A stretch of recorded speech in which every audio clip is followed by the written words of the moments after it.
Shalom and good day all, this is T29 back again for another indie comic review, and in this indie comic review I'll be covering Hornsby and Halo issue 7 by Peter J. Tomasi. And as you can see here, I have three separate covers. We've got the main variant, the main cover plus two variants.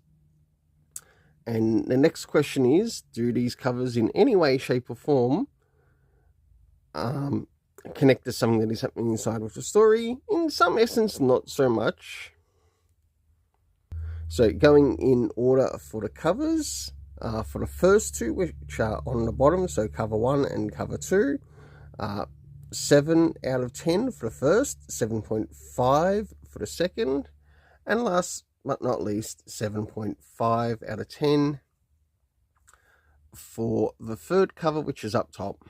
I'll now get things ready and organized so we can look through the beginning, middle, and of course the end of what's happening story-wise with the characters.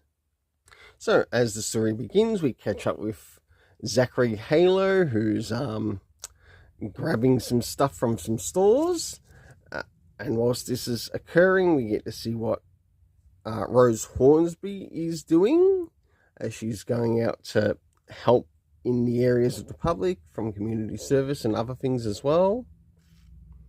As we start to draw towards the middle of the story, we start to see some things occurring at school, and whilst this is also happening, we learn that there's something happening in hell, to which we have a lowborn visiting like one of the demons, and something is sort of like being set up and prepared to take out the adjudicator. So it's setting things up so both Zachary Halo and Rose Hornsby have to save the adjudicator.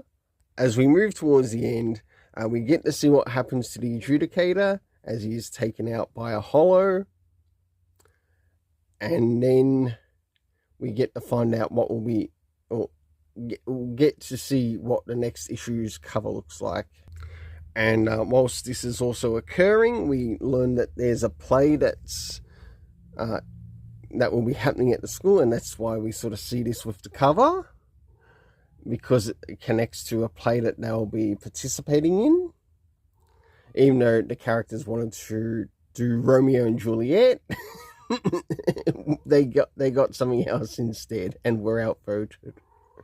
So for the internal art, I give it a 7.5 out of 10. Next is the area of the story. First things first, did we get anything time-wise? The answer is no, we didn't.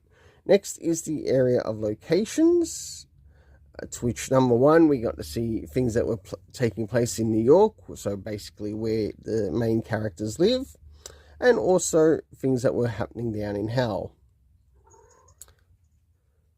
I've just got my cat commenting in the background.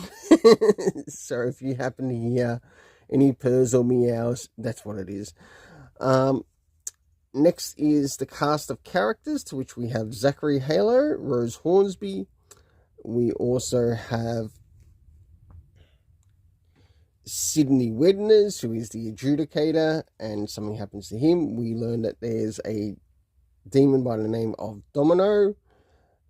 Of course, we have the character known as the Hollowed One, and we also get a bit of a profile on a character by the name of Beazle, who was connected to one of the previous issues. For the overall story rating, I give it a 7 out of 10. Until then, let's keep it colourful and have yourself an awesome day.